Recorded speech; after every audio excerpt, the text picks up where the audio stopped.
he will abolish it.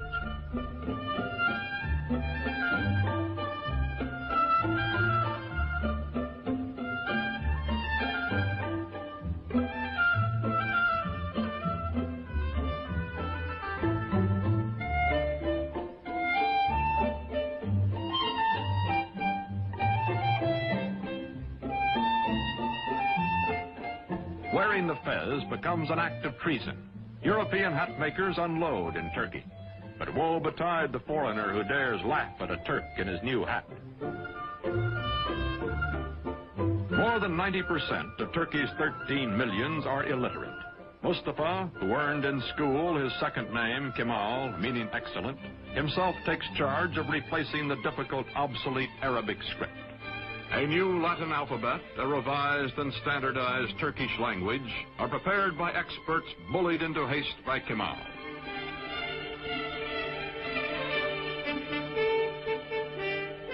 To make a modern nation capable of government by the people, all Turkey must be sent to school.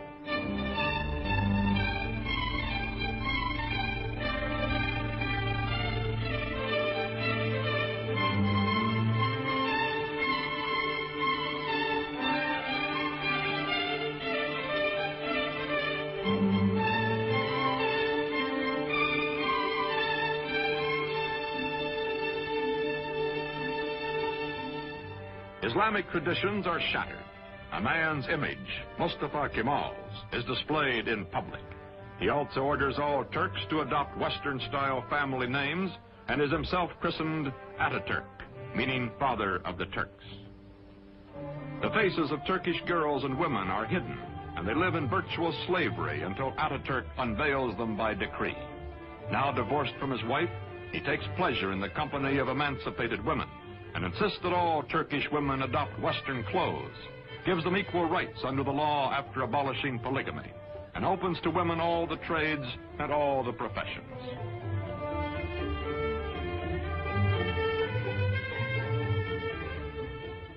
Atatürk, who has eaten the black bread of poverty and lived in the front lines of war, acquires the trappings of power. His proud, fiercely disciplined bearing, which annoyed his superior officers years before, does not change now that he acknowledges no superiors. The men around him treat him as emperors and primitive chieftains and modern dictators are treated.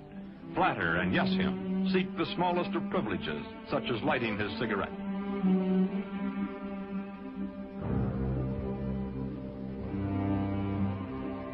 Man in a hurry, he has no time for opposition or for modifying his programs.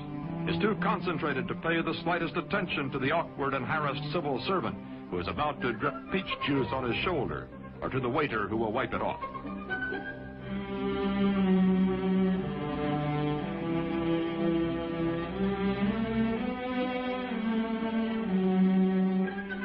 Although gossip is rife of his spare time affairs with women, of private drunken orgies by which Atatürk relieves long periods of relentless labor, this monarch in mufti never loses his public dignity, even at play.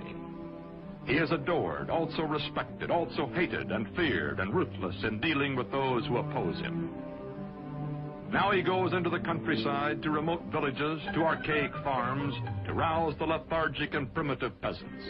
His credo, Turk, be proud, work, be confident.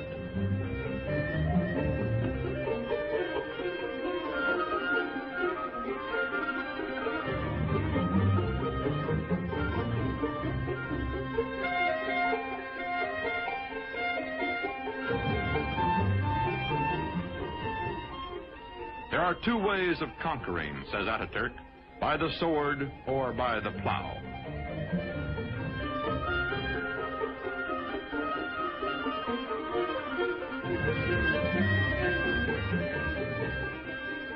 To show his phlegmatic peasants what he wants, he buys land, demonstrates the advantages of tractors.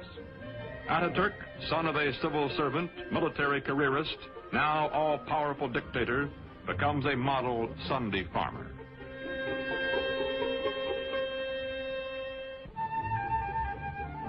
The world is anxious to restore good diplomatic relations with Turkey. From the United States comes Ambassador Joseph Clark Grew.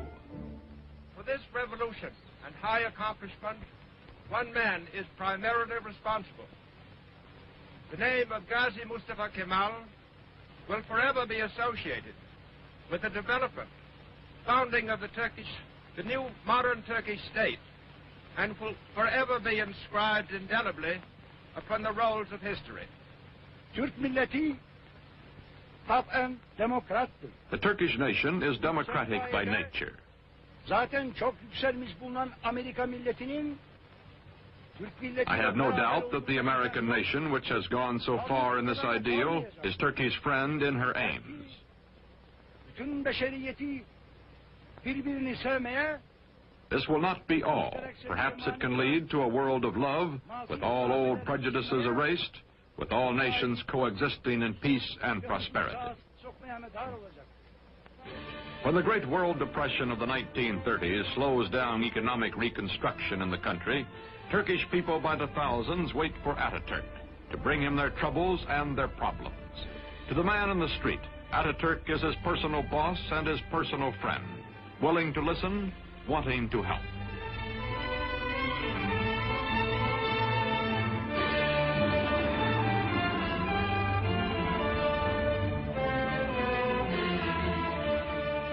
All over the country, Atatürk preaches the ways of the West, scolds and harries workmen to carry out his forcible plan for industrializing the Turkish Republic.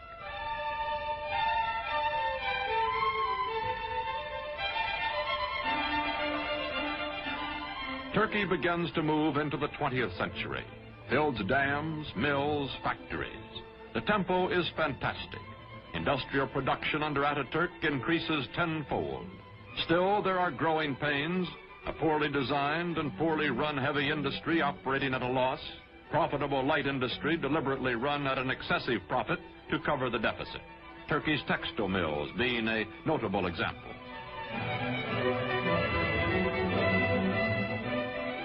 The European nations compete briskly for Turkish trade, for her surpluses, her chrome, and her tobacco, in exchange for the manufactured goods, machinery, and arms she imports.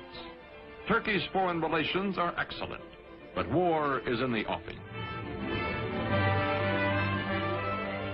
Atatürk hopes Turkey can remain neutral, as indeed she will do during most of World War II. But meantime, he must mend his defenses and re-equip his neglected army, a bayonet army from an earlier era of belligerence.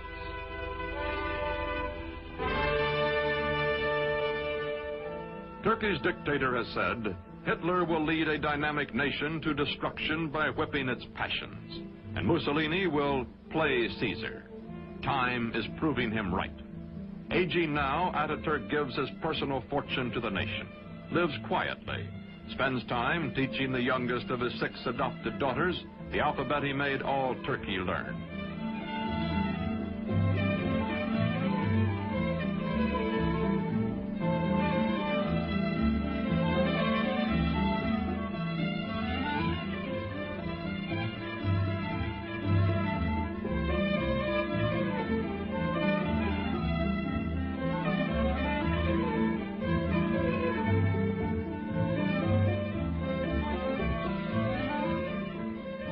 Watching his young nation, Father Atatürk believes in her democratic future and has preserved for her under his autocratic rule the Republican Constitution and the secret ballot which will elect his successors. His severest Western critic grudgingly admits, Atatürk is dictator so that Turkey may never again have a dictator. The Shah of Iran is among the neighboring rulers who come to admire Atatürk's prospering progressive nation. The Emir of Transjordan comes. The Arab world is impressed by Turkey, but later when nationalism develops throughout Islam, none of its leaders will have Atatürk's genius or his convictions.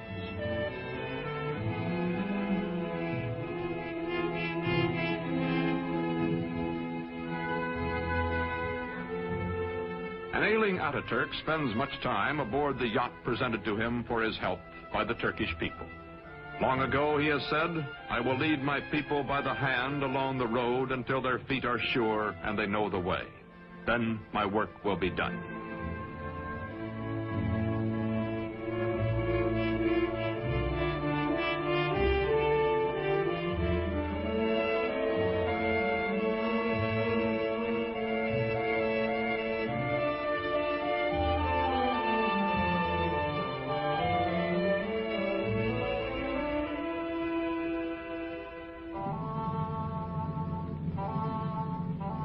On November 10th, 1938, Ataturk dies at the age of 58. 13 years of his life he spent in active warfare fighting for Turkey. For 15 years, until his death, he was our first president and absolute ruler. His last command is that his successor be one who will follow his course. İsmet İnönü is that man.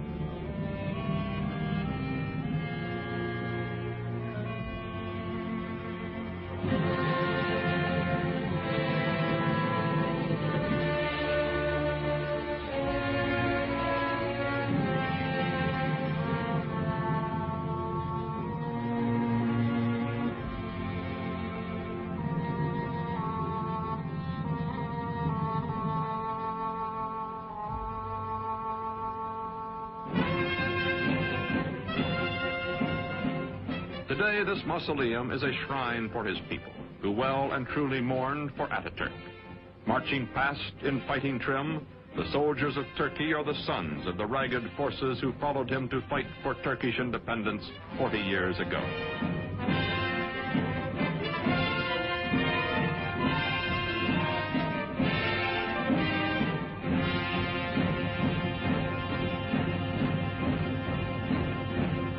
Modern Turkey is a vigorous ally of the West. She welcomes not only foreign products, but the foreign bases and men on her soil to help defend her way of life and her NATO alliance. Not all of her problems have been solved, however. Her economy is heavily bolstered by, some say virtually dependent on, Western aid. Her democracy is still far from perfect, and historians still argue about Atatürk, the man who in less than 2 decades made Turkey over. His methods, his tyrannies, his personal habits. Yet none denies the staggering achievements of the incredible Turk.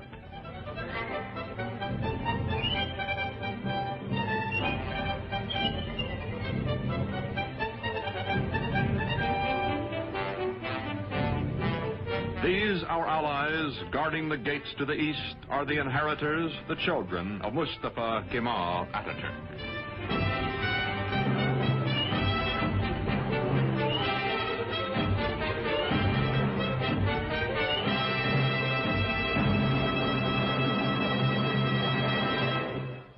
The story of next week's episode in a moment. And now a message from your host, the Prudential Insurance Company of America.